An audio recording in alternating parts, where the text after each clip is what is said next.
Thank you so much for joining us. Today we have with us Suleiman Babamanu, who is the Nigerian Program Director at Rocky Mountain Institute, and my colleague here, Kingsley. Thank you so much for joining us. Thank you for Good having work me. you're doing at Rocky Mountain Institute, particularly with respect to research. But would like to get a sense of a bit of insights as to how RMI's work in Nigeria is really helping to accelerate energy transition. Yeah, thank you so much for having me. It's a pleasure to be here. Um, RMI, just to provide a context, is we are a global nonprofit organization. We've been around for 40 years. Um, it would interest you.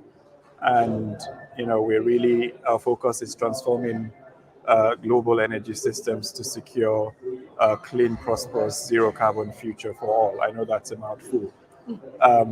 But essentially, what we do under the Africa Energy Program, and specifically in Nigeria, is looking at working across four different pillars. One is unlocking sustainable grids, where we work with the government of Nigeria or different stakeholders and government agencies and even discos, for example, and private sector to plan electricity or grid systems. We are also working on scaling distributed energy resources, where we're working with private developers, utilities, financial institutions to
focused on. And we have, in different ways, worked with different stakeholders within the country to advance energy transition in Nigeria, working with the Energy Transition Office, the Ministry of Power, the Rural Electrification Agency, and the Nigeria Electricity Regulatory Commission within the country. That's a lot. Yeah, so one critical thing that one could take away from what you have just said is the fact that collaboration is very key, and you're driving a lot around collaboration. And one very big aspect which you are also working on is the aspect of agriculture, which is very very critical to Nigeria. But apart from these aspects, agriculture particularly, are there specific projects you have that you're looking at currently in Nigeria? Yes, it's a very interesting, work that we're doing specifically on that agriculture. We recognize agriculture as the economic backbone of most rural communities, and if you really want, to use energy as a catalyst to transform lives of people in rural communities, then you have to link it up with businesses. And so what we have done in that area is, like I said, we worked on with our partners, the Global Energy Alliance for People and Planet, to bring together a wide range of stakeholders, agri extension programs, mini grid developers, financial institutions, communities, and agro processing, fabricators, bring them together in the same room and really talk to each other, because we realize that there's a siloed way of working, that people are not actually, coming together to address specific needs. And so, that has become a very useful, activity to do, because it meant that it opened up opportunities for equipment fabricators to be able to fabricate fit for purpose equipment of energy efficient appliance that would be integrated into a mini grid.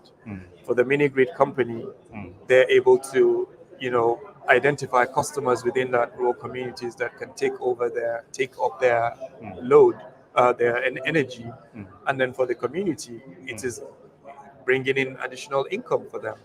So that is one project that we have focused on.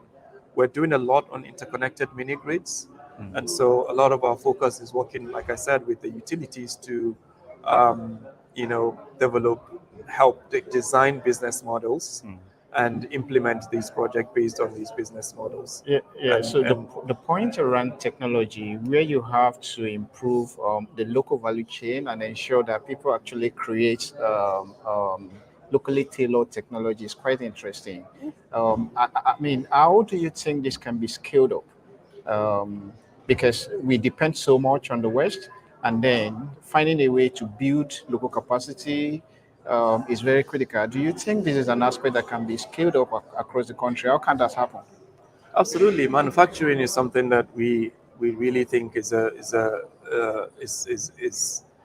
opportunity that has not been really explored to the extent of, the demand that is available within the country.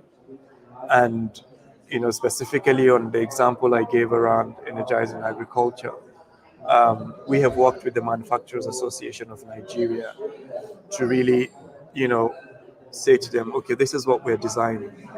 Do you have, members within your group that are able to, fabricate equipment? Because for a mini grid, it is not enough to just, get an equipment and just connect it to the mini grid. Compatibility is very, very important. So you have to be able to develop an equipment that is able to be compatible with the mini grid. And so it's important that the mini grid developer and the equipment manufacturer are speaking to each other to understand what the needs are, what type of, equipment, what is the load, and things like that. So there's a huge opportunity there. And what we're doing is testing these equipment, making sure that they're able to work. They have they're producing to the capacity that you know the fabricator promised to deliver, and they're integrating well with the mini grids, and then bringing together partners to share the data that has come out of these kinds of pilots to to demonstrate that, yeah, we can actually scale this up and it is changing the lives of people. And you can also look at how the demand for solar panels, for example, in the country, there are a number of companies right now that have started local manufacturing or assembly of solar panels, and you can see Oxano Solar is one of them. Naseni Solar is also a government institution that is also doing some, local assembly, and so there's a huge opportunity. However, it has to go with the incentive of government to allow for, importation of raw, equipment, that components that would allow for, the assembly of these equipment, and then, you're also looking at how can you introduce some tax holidays for some of these local manufacturers so that they can be, you know, with the current manufacturing capacity within the country, it's significantly low, and it's not.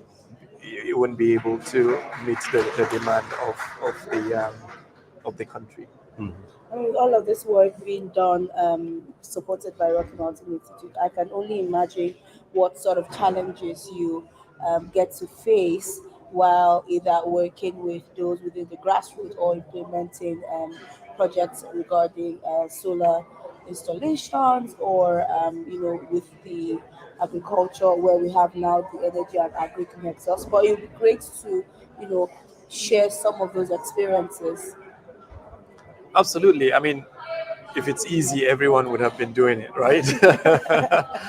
So, it comes with challenges. And as you know very well, doing business in Nigeria, despite the efforts of the government to ease, doing business, there's always a lot of challenges, especially in this space. And one of the key challenges that we have noticed, not necessarily in any kind of orders, is really the capacity to be able to deploy projects, not just pilot projects, to scale projects that would meet the demand of people. And when I say capacity, I'm talking about human capacity, both on the side of the skills that are required to be able to execute these projects, and also the capacity of developers to be able to do projects at scale, and even financial institutions understanding of how to finance these types of projects. The other challenge is when we look at as we think about scale, and one of the things that we're discussing within the assembly is how we triple in renewable energy targets between now and 2030.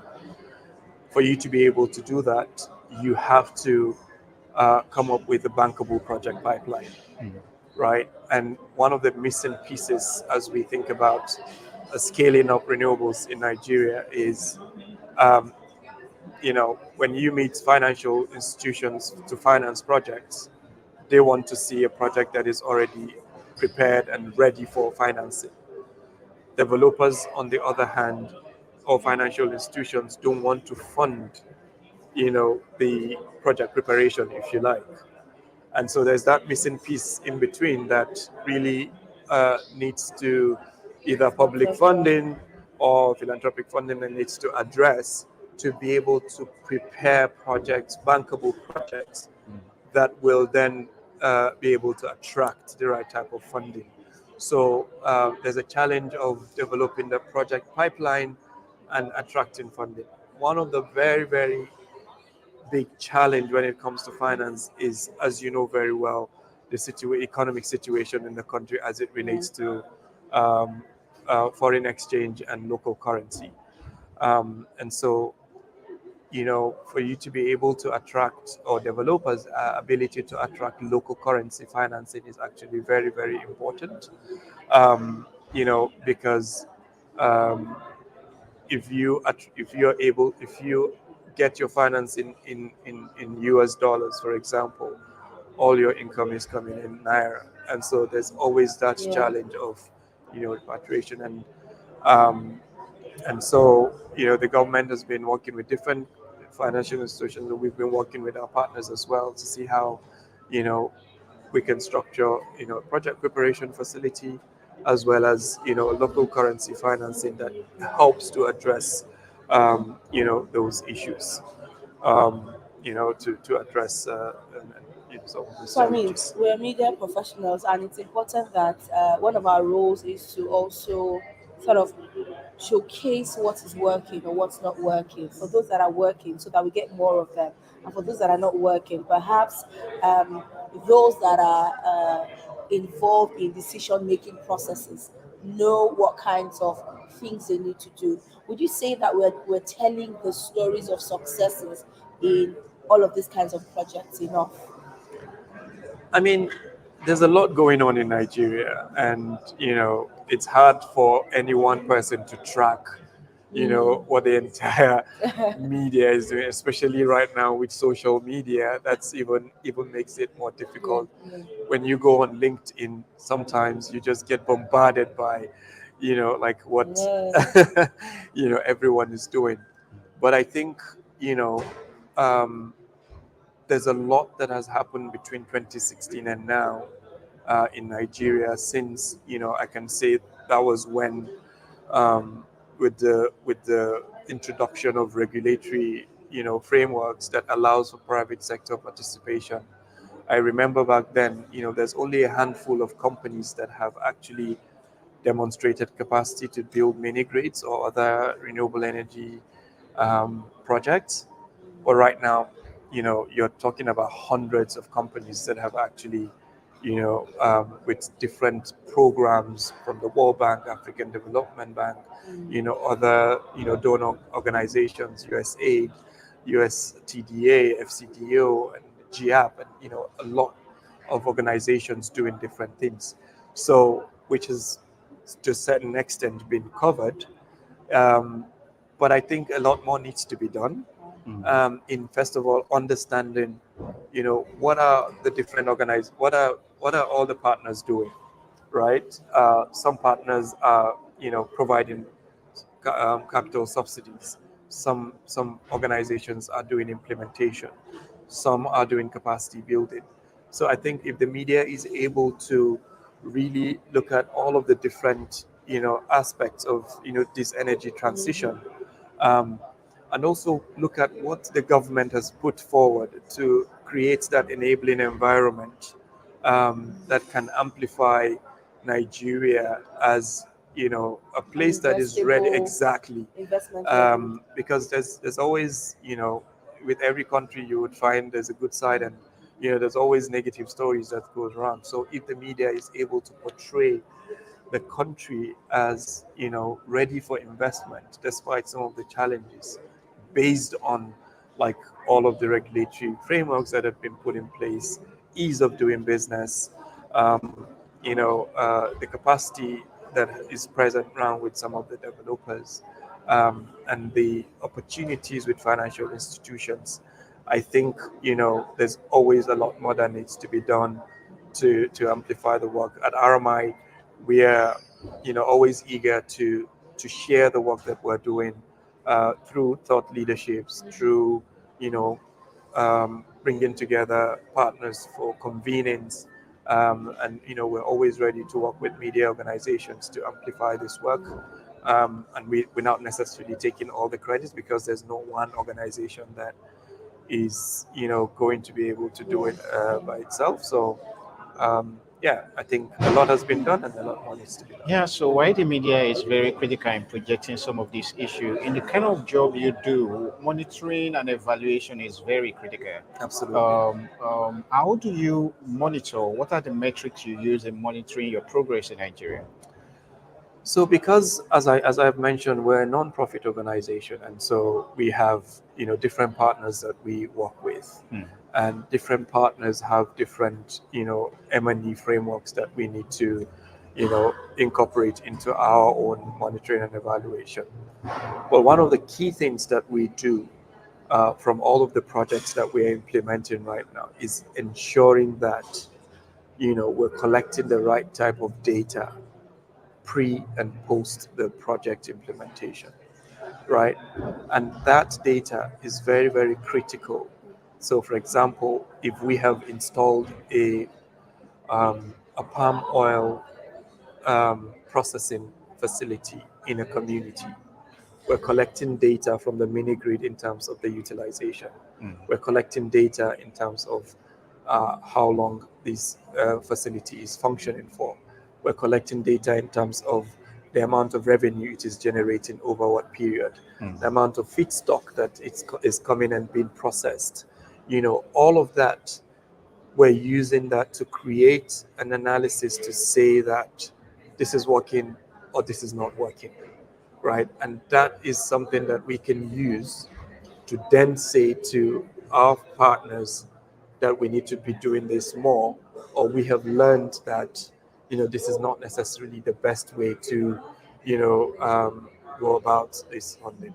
And of course, throughout the life cycle of that project, we are, making sure that we're, looking at how much, livelihoods that we have been able to impact, jobs that have been able to create, how much mini grid capacity has been utilized, how have we made mini grids more commercially viable, how, in a bigger infrastructure projects like the embedded generation, making sure that even Jersey, frameworks have been put into account, making sure that it is inclusive and uh, gender equity and social inclusion is part of the framework or the projects that we are implementing and making sure that uh, we're paying attention to that. Yes, so if I might just ask you quickly, for a country like Nigeria, do you think removing import duty, VAT from everything that has to do with solar Solar. or sustainable energy, and possibly introducing a level of subsidy for some of these things will actually help us drive faster sustainable energy in Nigeria? Yeah, I think it's a subject that has been Ongoing. discussed, for almost 5 or 10 years now. The subject of import duty, as you know, each government has a responsibility to raise, Finance. finance in to be able to take care of its own social responsibilities, and so. The determination of which sector you want to The subsidy to be on the subsidy to be applied, or which sector do you want to, take away import duties, is actually a critical, discussion that usually happens, and it's sometimes very difficult to make comments on that. But I think when I focus only on the renewable space, I think a lot of countries have used that to drive the scale up of and the adoption of renewable energy I think we want in them in, to in those countries, exactly. And so what needs to be done, and some organizations have actually carried out a cost benefit analysis on, if you take out duty or reduce the duties on solar panels, batteries, and other balance of system, is that going to translate into other benefits for the country? And there's enough evidence to show that, you know, um, if you remove subsidies on solar panels, for example, um, which the government has actually tried to do, but only if you are going to be assembling in country.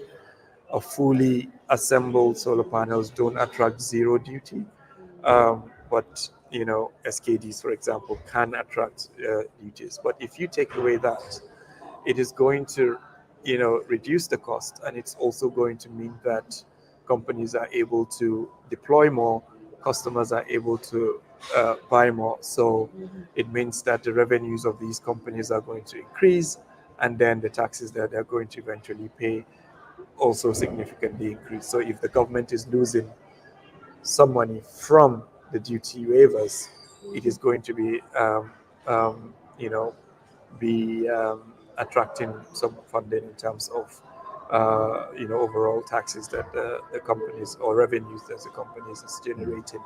So, of course, it is an important uh, tool to expand and to, you know, um, um, increase the deployment of renewable energy, especially as we think about scaling and tripling renewable energy in the country. These types of interventions are really key to helping to achieve those, especially for a country that has a huge energy access gap, as Nigeria. Finally, before we let you go, in terms of priorities for the future for RMI, would you just want to briefly share with us so we know what the expectations are, particularly for Nigeria? So for us, really, um, and we have tried and designed different business models for the country, and we are actually implementing a few of them. Like I mentioned, interconnected mini grids, commercial and industrial customers, renewable embedded generation, and commercial streets. And you know, they are actually working, and we are really eager to move away from the pilot phase and to really focus around scale. And to focus on scale, what we are paying attention right now is really building up a pipeline of projects, a pipeline of bankable projects that will attract the right type of financing. This would help to, contribute to the country's net zero targets by 2060, um, and also help to, you know, improve the reliability, increase energy access. we're really also focusing on, getting a holistic plan for the country in terms of like how our utilities looking at planning, um, injecting renewables into their areas. We are currently developing a roadmap for utilities to advance renewables in their areas, and also developing a set of toolkits around financial model, around contracting, around procurement, that would help utilities to advance these in a sustainable way. Capacity building is also a very, very important piece of work that we're focusing on. We have last year been able to train about 25 disco staff on um, you know renewable energy, or preparing renewable energy project within their areas, and we're looking to advance that.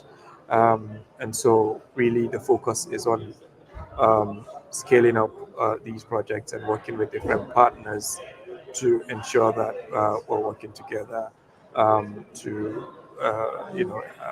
expand on these projects. All right, excellent. Thank you so much for joining us, Thank you so much. Suleiman Babamanu, who is the Nigerian Program Director at Rocky Mountain Institute. Thank you so much for Thank you joining so us. much. I really Thank you. appreciate it.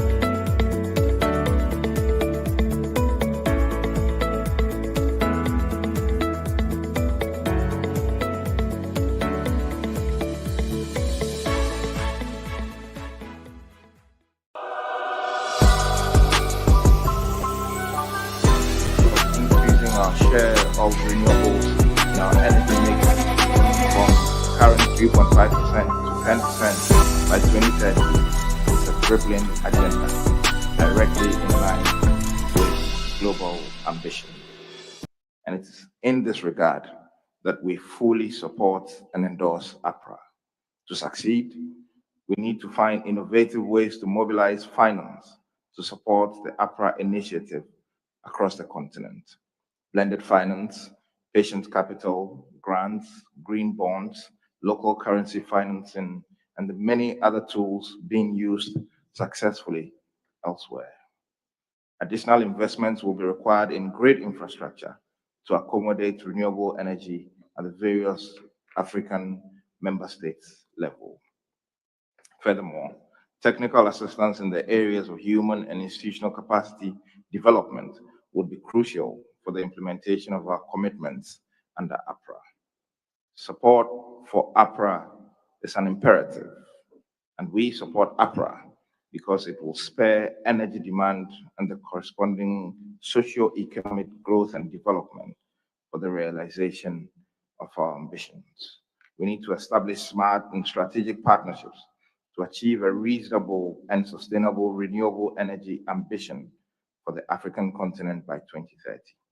Ghana believes in APRA, and we are ready to lend our expertise and support to leverage its thematic areas to unlock investment for rapid energy transition, securing energy access and security, sustainable livelihoods, and driving a green industrialization revolution in Africa in this century.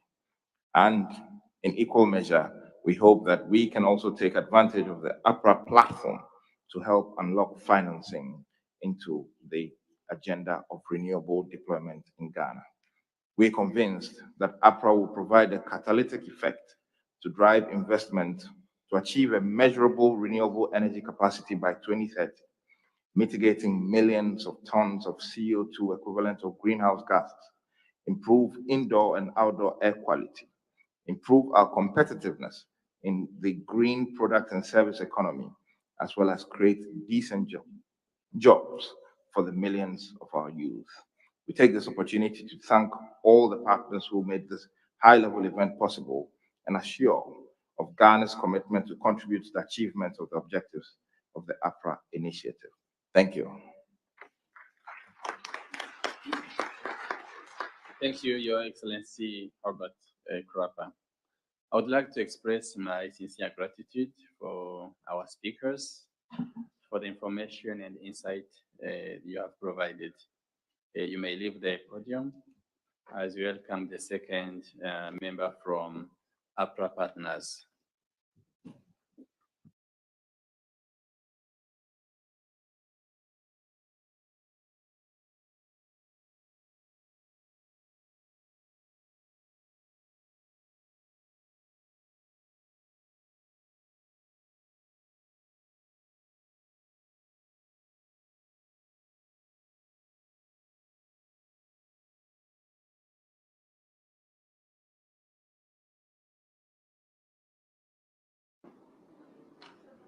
Sì, non so, abbiamo chiuso la tavola.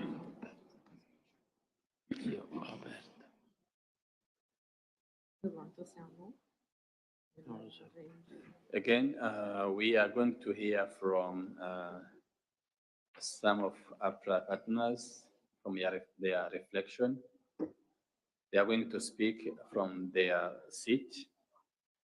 We will start by Ms. Anna Spitzberg, Deputy Assistant Secretary for Energy Transformation at the U.S. Department of State. She will be followed by His Excellency Mr. Anders John Hansen, Ambassador of Denmark to the UAE and the Permanent Representative of Denmark to IRENA. And we finally hear from Marcus Hicken, Director for Energy Diplomacy, Climate and Security of Germany. You have the floor, Ms. Anna Spitzberg. Thank you very much, and thank you for those presentations. We second all of those messages because APRA really has the potential to work with various groups to identify a dedicated pipeline of projects at affordable rates and that are actually integrated and really reduce the risk premiums that we have seen throughout the region. And we very much see potential to increase our collaboration, including through Power Africa, some of whom is sitting next to me right now. Through Power Africa, we've learned a significant amount of lessons that can be shared with APRA, especially in terms of expediting renewable energy projects. They have worked to expedite using their financial and technical capacity, close to 7 gigawatts of renewables throughout the region. And we know in general there is potential for large investment. Just recently, we've seen our Export-Import Bank make its largest renewable investment ever in Africa, 900 million for 2 solar PV plants in Angola. We've seen DFC put 100 million recently into the Morova Fund for off-grid solutions and many more examples. And we want to see others come to the table as well, and so that we can all share our lessons and be able to look at a very different scale of projects throughout. It's also the reason that we hope that APRA will hold its investment forum by the end of this year. We would love to see more players in the investment community, in the development community, to really come to the table and show what they can bring to the region, as well as industry. Because at the end of the day, industry can offtake, industry has strong balance sheets, industry is the economy that works with energy, and we need to make sure that that economic planning is done the same time as energy planning. So we really hope to see that forum come to play. And I really like the comment that was made about needing to be disruptive and innovative. We hope to see all of that reflected in APRA. Thank you very much. Thank you very much, Ms. Anna. Now we are going to give the floor to His Excellency Mr. Anders John Hansen, Ambassador of Denmark to UAE and the Permanent Representative of Denmark to IRENA. You have the floor. Thank you very much for the floor, Mr. Chair. Let me start by saying the transition to renewable energy is a huge opportunity for African countries. Responding to the energy access gap of, on average, half of the continent's population would release a big untapped potential and deliver a broad range of positive outcomes. Economic growth, new green jobs and income, improved public health, as well as more independent and secure energy supply. Globally, the green energy transition is crucial for keeping the 1.5-degree target alive and delivering on the Paris Agreement. A key part of this will be the development of the next round of NDCs to be ready well ahead of COP30 in 2025 and building on the ambitious outcome of COP28. The case for accelerating a green energy transition in Africa and harnessing its potential is stronger than ever. We are therefore very proud to be one of the founding partners of the African country-led Accelerated Partnership for Renewables in Africa, APRA in short. Our contribution should be seen in light of the Prime Minister of Denmark's appointment by the UN Secretary General as global champions for the Global Crisis Response Group, with a special focus on energy and the green transition. A central part of APRA is that it's held by visionary African partners, launched by President Ruto of Kenya at the African Climate Summit in Nairobi last September. APRA is therefore an excellent example of a new way of collaborating through an equal and close partnership. Many African countries have high ambitions of accelerating renewables, which means that they can avoid the lock-ins of a fossil fuel-based economy and deliver a broad range of positive development outcomes. The first APRA activities, including dedicated country workshops, have confirmed that the ambitions and momentum are conducive for such a partnership. However, accelerating the renewable energy future of Africa will not be easy, even if renewable technologies are the least cost option in most places globally. A green transition requires an enabling policy and regulatory environment, technical expertise, and capacity development. It requires massive amounts of investment and capital, and it requires strong engagement of the private sector. Moreover, there are no one-size-fits-all solutions. A tailored approach for each country and region is needed. Therefore, to accelerate the renewable energy future of Africa requires all hands on deck. Having said that, we are not starting from scratch. Denmark has vast experience and expertise from our own green transition, and we are more than willing to share these. In fact, we are already doing so in more than 13 developing countries, including APRA countries.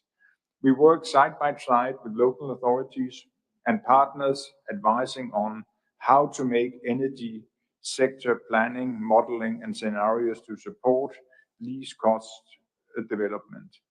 How to integrate variable renewables in the energy mix while ensuring security of supplies. How to tender the transparent and successful public energy sector investment. Where to develop wind energy, for instance, through wind atlas mapping and alignment with local community development plans, and much more. We have also extensive experience with public-private partnerships, experience with mobilizing and blending public and private finance, including institutional investors such as pension funds, and experience with a variety of financial instruments such as guarantees. Furthermore, we support financial institutions in a sustainable energy space, including the African Development Bank and the Sustainable Energy Fund, CEFA. We will activate all of that in order to secure an accelerated partnership. And let me conclude by saying that a key for the success of this partnership is the demand, interest, and ambitions of our African partners. We thank the governments from the APRA countries for their leadership, as well as IRENA and our co-partners for the support and positive first experiences, and look forward to the journey ahead. Thank you. Thank you, Your Excellency. Now I give the floor to Mr. Marcus Hicken, Director for Energy Diplomacy, Climate and Security from Germany. Thank you, Chair, and thank you to all the speakers for their insightful and important comments so far. Today, 60% of the world's best solar sites are located in Africa, but only 1% of the global solar capacity installed is in Africa. And at the same time, as we heard, we have 600 million Africans lacking access to energy. So to leverage the renewable potential on the African continent is crucial. It's crucial for implementation of the UAE consensus, but also for the achievement of the 2030 agenda more broadly, contribution to energy access, green industrialization, local value creation, vocational training. This process needs to be Africa-owned, and it was therefore an important moment at COP28 and a strong signal when Kenyan President Ruto launched APRA by an event organized by IRENA and in the presence of the partner countries, including our Chancellor and the heads of states and governments of the other partners. African APRA partner countries committed to an economic development based on the expansion of renewable energy. The Nairobi Declaration is the most relevant proof of this commitment and a very important signal for COP28 and global markets. We need to support APRA to amplify this signal. It's a partnership under true African leadership, and Germany therefore supports APRA. So in order to mobilize finance for renewable energy, we are today involved with a number of proven instruments such as Get.Invest. And additionally, we have launched a call for ideas through our International Climate Initiative with up to 20 million euros at COP28. Moreover, we are planning to support IRENA to fulfill its role as the APRA Secretariat and to apply its analytical expertise. We have seen that the APRA members have already done some country consultations facilitated by IRENA and with first implementation plans to be drafted. We need to build trust that African countries committing to building an energy system based on renewables will receive support and the investment that they need. But as all of you know, we have already many existing partnerships. We have many existing cooperations programs. So we all need to ensure that we do not duplicate existing efforts like the excellent work of the NDC partnership, but we need to go beyond. And APRA should help to identify the missing pieces and show how we can best align our efforts to make this acceleration really happen. It's important for us that we do de-risking of investments and making the private sector engagement on scale viable, besides the establishment of stable investment-friendly framework in the partner countries, as mentioned.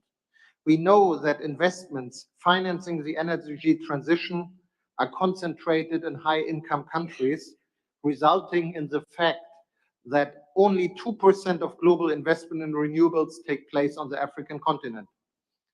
And we have heard also from some participants, guarantees might be one possible yet underutilized solution in order to balance high capital costs for green investments which are due to technical or political or currency risks. We need to mobilize more private capital. And this is why we have established a so-called Green Guarantee Group that seeks to close this gap by bringing together experts on the topic of cross-border investments and guarantees to produce solutions-oriented recommendations. So APRA can contribute to the de-risking of investments and therefore making private sector engagement at scale viable. Let me close by saying we have to do this because as our partner, the Ghanaian minister has said, APRA needs to be ambitious, but success is non-negotiable. Thank you. Thank you, Marcos. I would like to thank you all APRA partners for the positive and constructive dialogue. I now open the floor for interventions from the delegations. In order to ensure the highest level of engagement and participation, speakers are invited to limit their interventions in the plenary to 3 minutes. If you want to request the floor, please indicate by pressing the button on your microphone. We are going to start by Italy, followed by the European Union. You have the floor, Italy.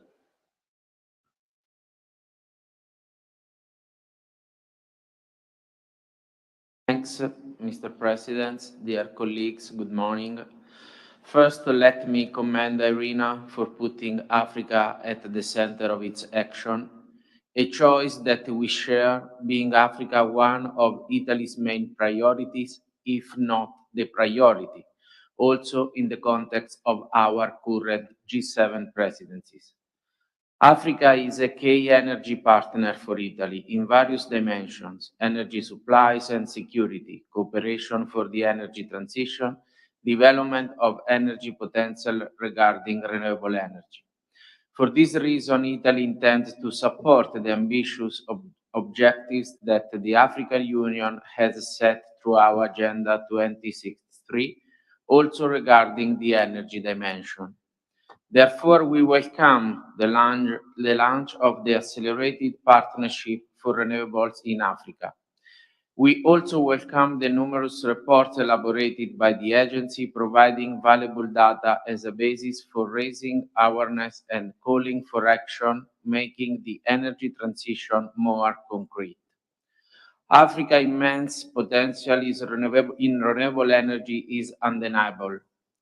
The continent's rich resources, vast landscapes, and abundant sunshine position it as a future powerhouse for clean energy. Recognize this, Italy is committed to fostering a partnership that not only respects but leverages Africa's potential to contribute significantly to the global energy transition.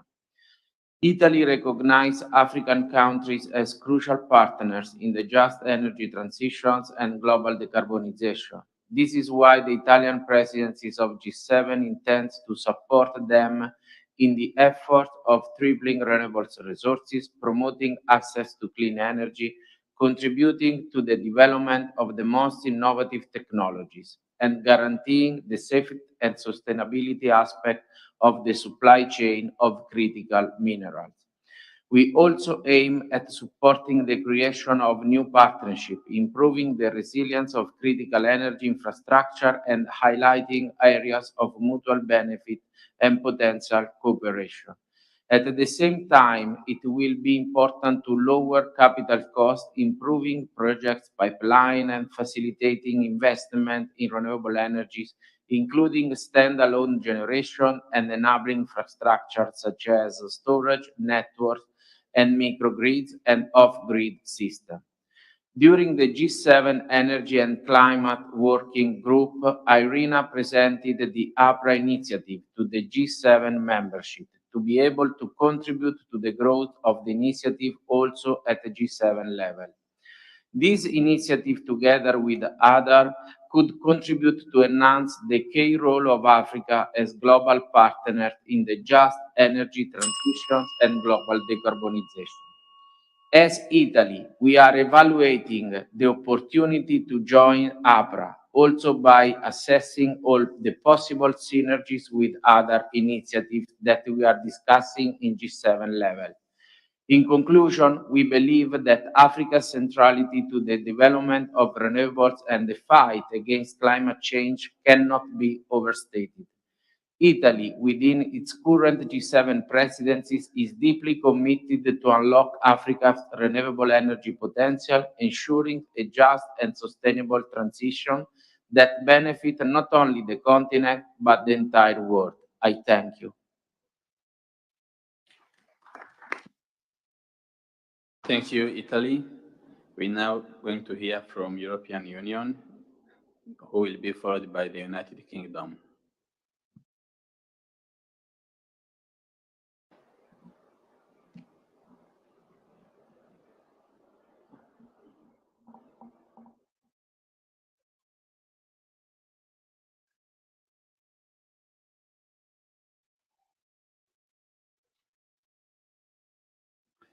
I see they might not be ready. Let's hear from the.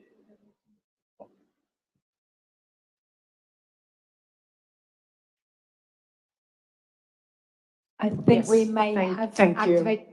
Thank you very much for that. Apologies for the delay. Thank you very much, Mr. Chairman.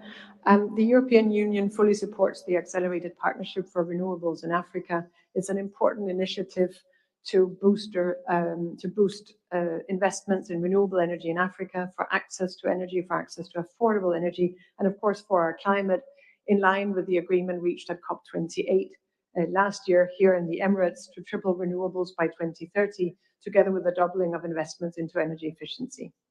In order to make that happen, we need to address the bottlenecks that are there for access to capital, and we need private investments, in particular in developing countries, and APRA is really a key instrument to drive that investment. Our energy cooperation with countries in Africa focus on electrification through renewables, regional interconnections, storage, energy efficiency, and renewable hydrogen, all part of a full integrated energy system that is necessary for investment, necessary for energy access, and part of the exercise to de-risk. Among others, we aim to support the deployment of at least 50 gigawatt of additional renewable energy generation capacity in Africa, providing at least 100 million people with access to green electricity. At the level of the African continent, we support the Continental Master Plan for developing the African single electricity market that will allow for inter-regional electricity trade in Africa as well as with Europe. Regional approaches and interconnectors are an important part of access to energy and energy security. They can lower risk and thereby lower the capital costs, and they can help bring security and access to energy. We see that through the fairly interconnected systems in East Africa that we are working with, and we see that in the interconnections across the Mediterranean with countries in Northern Africa like Tunisia and Egypt, just to mention a few examples. So we look forward to working with APRA and further supporting APRA. We congratulate the partner countries and IRENA for the engagement and encourage others to follow this example. We're looking at ways to provide further additional support from the side of the European Union, including, of course, in relation to the APRA Investment Forum. Thank you. Thank you, European Union.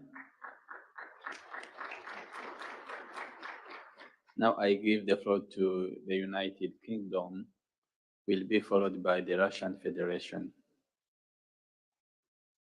Thank you. And thank you to their excellencies for the presentations and interventions on this really crucial part of the energy transition, and in particular on APRA and the important program of work that it is undertaking. I would like to welcome the ambition laid out in the important APRA initiative. I would like to commend Kenya and the other African member nations for setting the pace of accelerating renewable deployment in Africa. And I'd like to support the commitments of the Nairobi Declaration with aims to increase Africa's renewable generation to at least 300 gigawatts by 2030. Positively, last year, we saw the highest level of pledges to increase the global installed capacity of renewables. Many countries across the continent of Africa are well placed to ensure that these pledges translate to action, as we've heard today. However, we recognise the country-specific challenges that have limited this potential so far, and on which other speakers have already explained so eloquently.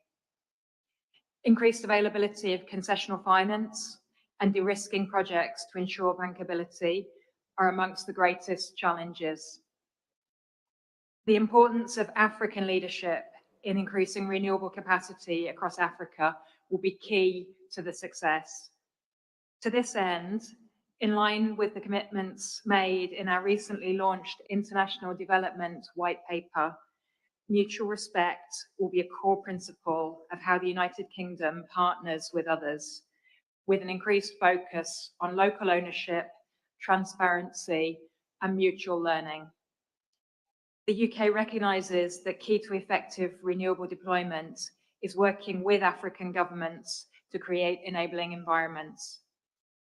Finally, a point on the importance of developing local supply chains, which I understand APRA holds as a priority.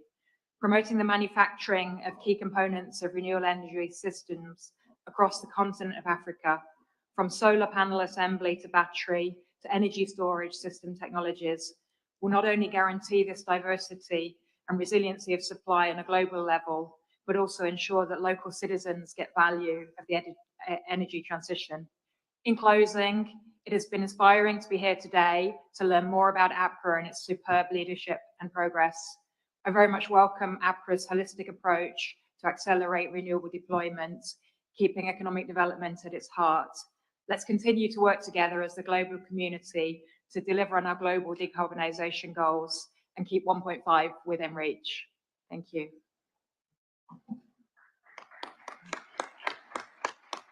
Thank you, United Kingdom.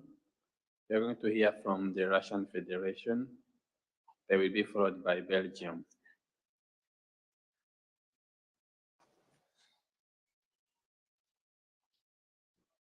Thank you, Mr. Chairman. Good afternoon, ladies and gentlemen. My name is Alexei Zhikharev. I'm Director of Russia Renewable Energy Development Association. So I would like to share a couple of ideas regarding the possible ways to boost the investment in Africa. So I firstly would like to underline that Russia is demonstrating pretty rapid growth of renewable energy. And by 2035, the actual capacity will be tripled as well. It's important to point out that according to the draft of the National Energy Strategy by 2050, the share of renewable energy in the total consumption of Russian Federation will reach 10%, and this will mean that we will have around 100 gigawatt of capacity. According to the national policy of Russia, a production of certain equipment for renewable energy generation has to be produced locally, and that is why Russian companies make investments into the R&D and development of local production of key components for wind, solar, hydro, geothermal power plants, as well as storage technologies and hydrogen solutions. Why I'm telling all this on the session for accelerating green investments in Africa, because I believe that the target for carbon neutrality is the global and doesn't have borders. And a global society should not set such borders artificially and somehow limit investments opportunities for from or to this or that particular country. In particular, Russian companies are very interested in the investment projects in Africa and are willing to share its competences and technologies. And right now, we already have particular projects in South Africa, Mali, Ethiopia, Egypt, and others. And we have technologies to share. In Africa, like in Russia, there are a lot of isolated energy systems, and this is the common characteristics of our territories. Yesterday, I already suggested this in ASEAN session regarding the island projects which are located in this region. And now I would like to repeat that for the small-scale projects located in different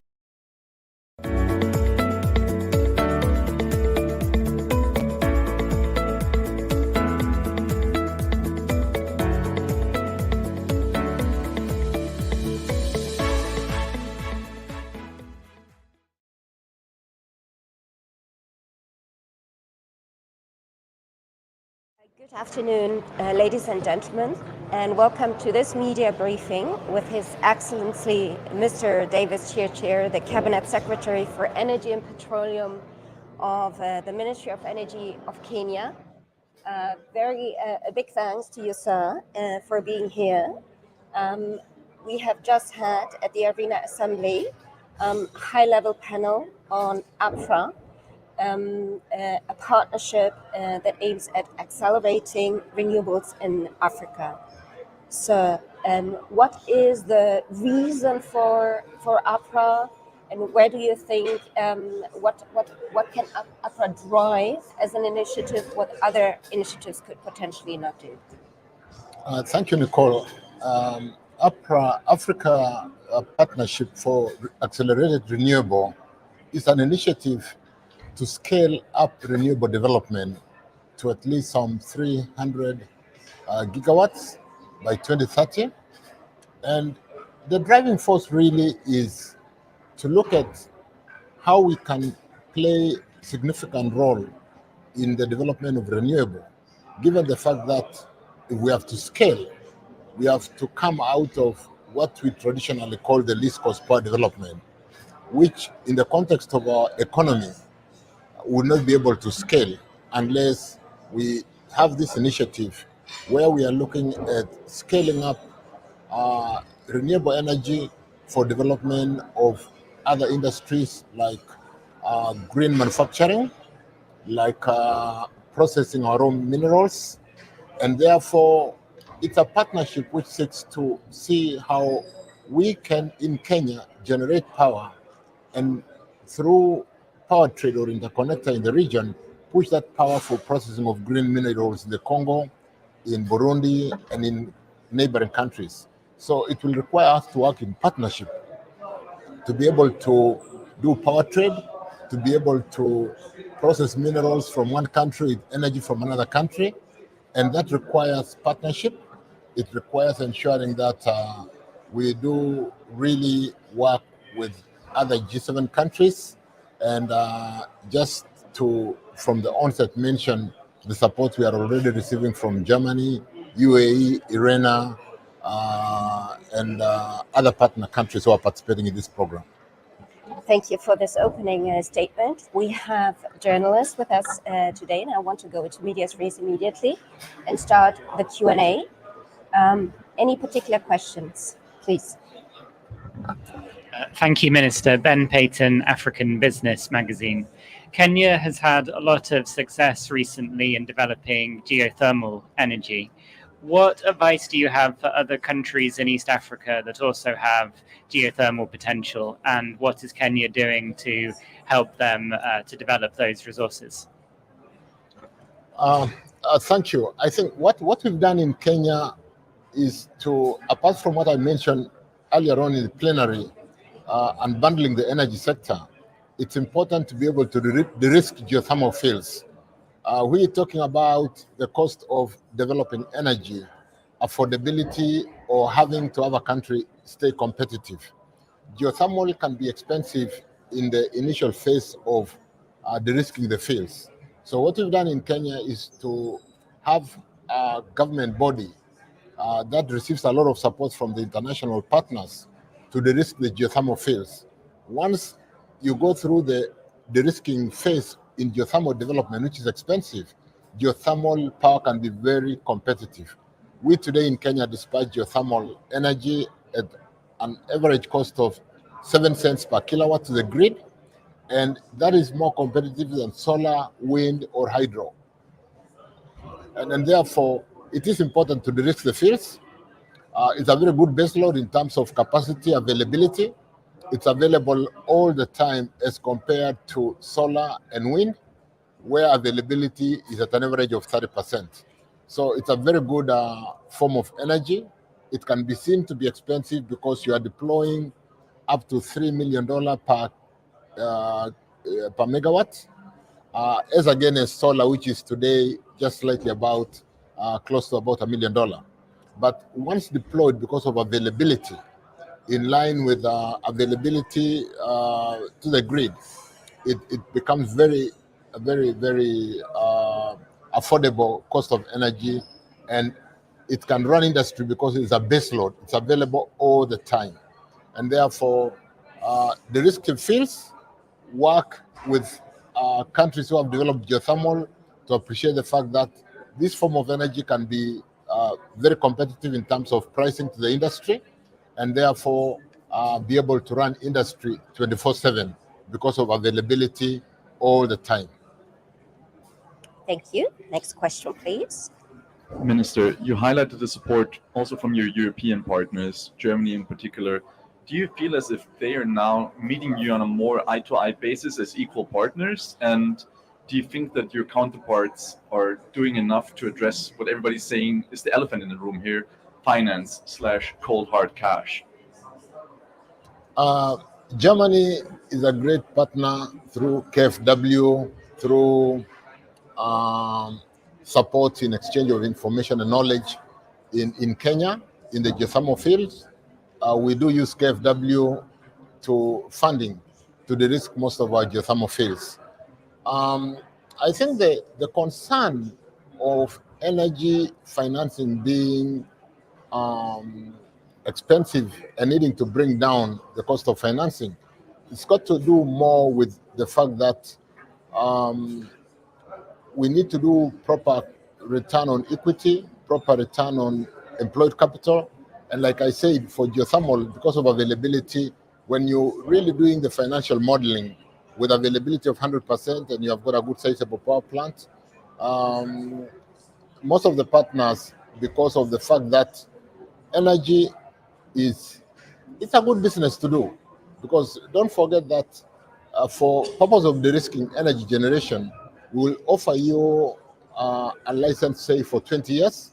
And once you have a license for 20 years with a guaranteed offtake, and we work on a feed-in tariff, which is bankable, you then able, and which ensures affordability in terms of the return of your investment or the investor's investment. Good debt equity ratio, because of the cost of equity is not comparable to the cost of debt. We are able to do bankable project. And like you asked, do you look at us in the eye when we discuss a win-win? And yes, that is doable today. And EPRA comes in to support us, particularly because our economies are not big unless we can foster on mining, unless we can look at options today in green hydrogen, which will require that the cost of energy as a feedstock to green hydrogen does and the what do you call it? The development of, say, green ammonia can compete in the world price markets, so that if cost of power that feeds into green hydrogen and ammonia is expensive, then we will not be competitive to be able to scale the power that we require to be able to go into that. But more importantly, my colleague from Namibia in the plenary talked about um, the affordability to the population in terms of access to our people. And we need to really collaborate the development of industry to be able to support the access to power as it were to industry and to our people in a more affordable way. Yeah. Thank you. Next Okay, question so on your my name left-hand is Kingsley. side. I work with the Then, Guardian in Nigeria. yeah. And from an African wide perspective, what do you think needs to possibly begin to happen differently in terms of financing? Because we have not seen that volume of finance for sustainable energy in Africa.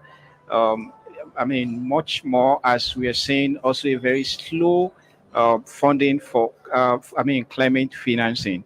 What do you think Africa needs to work on differently to address the funding issue within the African continent instead of looking forward to the Western or the continent?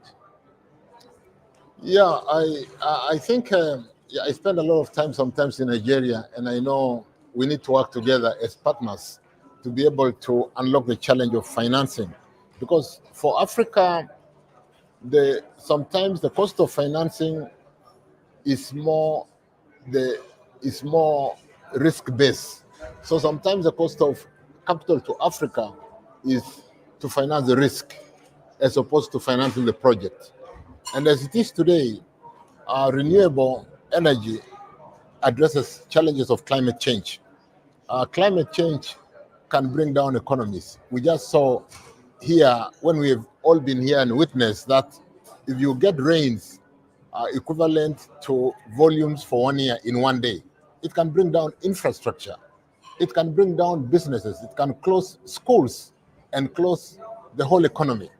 So unless we address the challenge of climate change through fostering and accelerating climate change, through really getting the right cost of energy and not pricing risk, as it were, the challenge of climate change is not limited to Africa.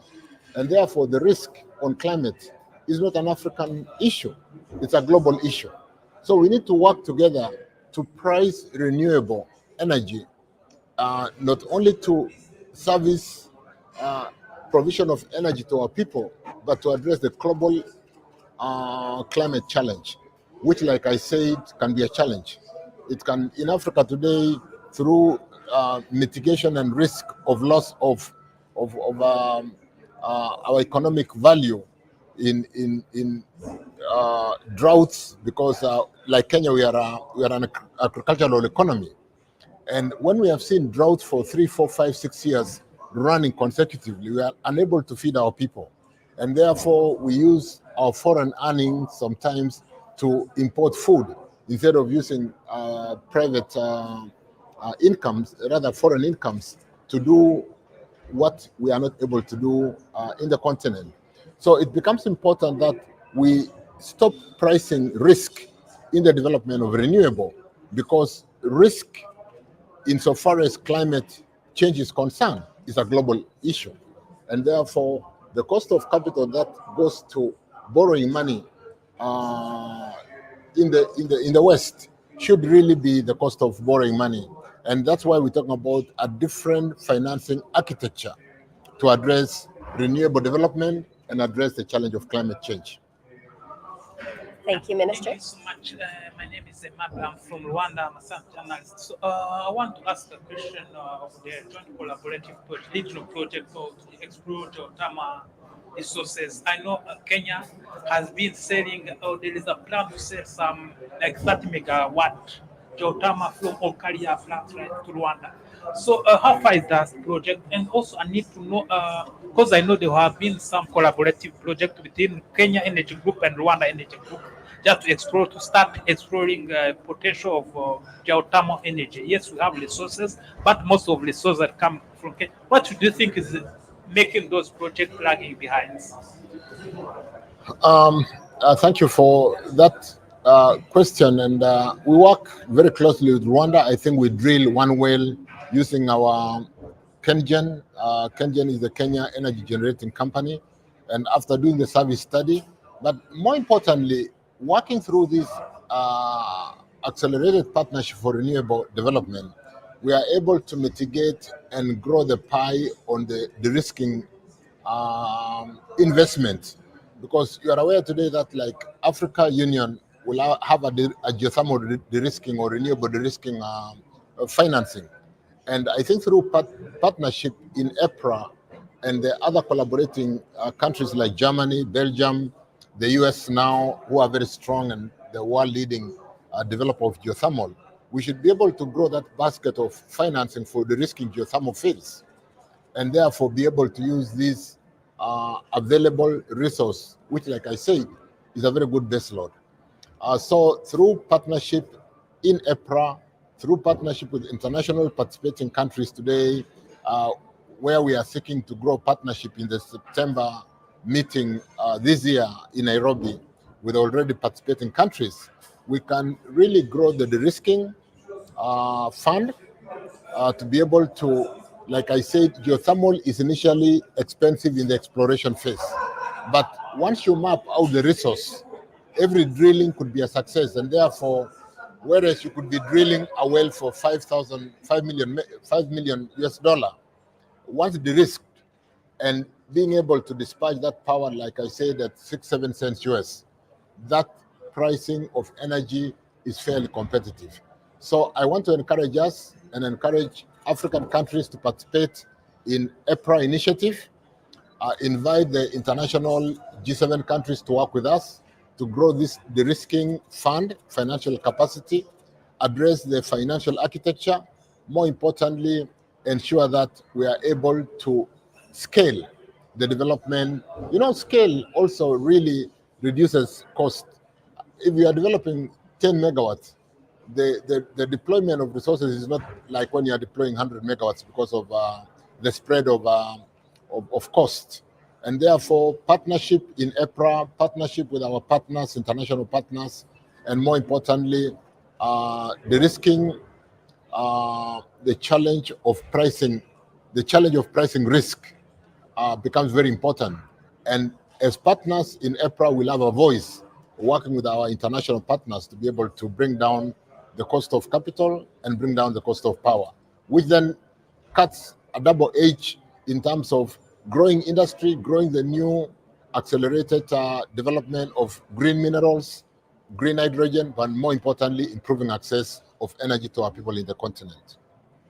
Last question, sir. Thank you. Secretary, hi. So, please, Jose Maria Torrijos Legaspi from Panama. I have a question, two questions, sorry. First, you talk about the union of African countries to get better opportunities. But, for example, Latin America, non-aligned countries or South-South countries, the union of not aligned countries to get better opportunities in this transition. First one. And the second one, investment is important, but not every investment is good. The risk of become in Latin America, new banana republics with dangerous investment, with dangerous private investment. The South-South cooperation is important.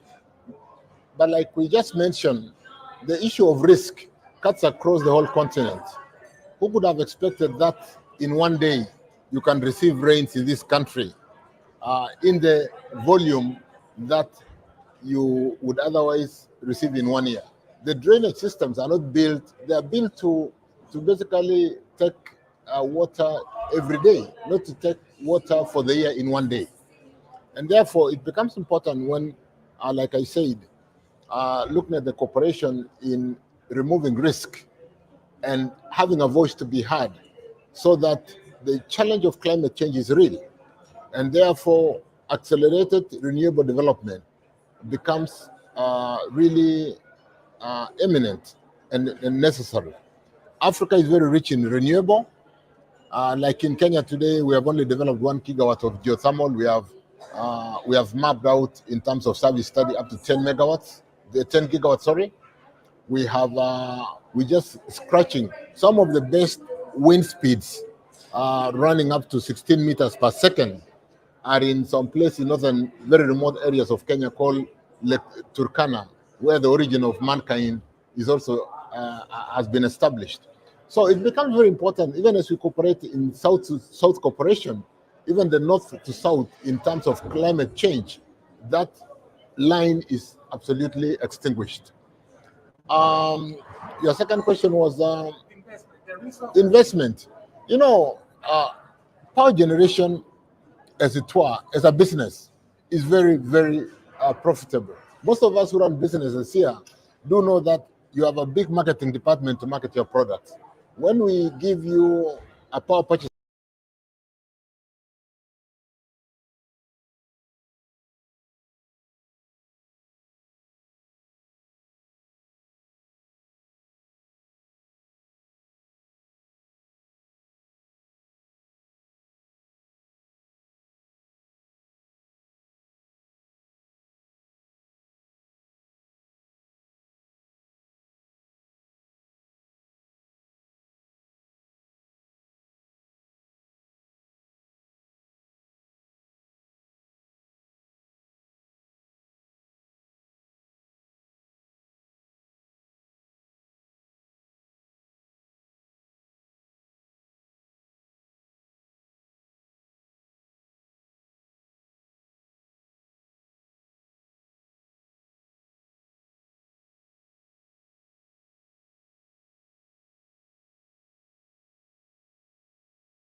you for your time. This concludes our media briefing. Again, thank you for your time. Have a pleasant IRENA assembly.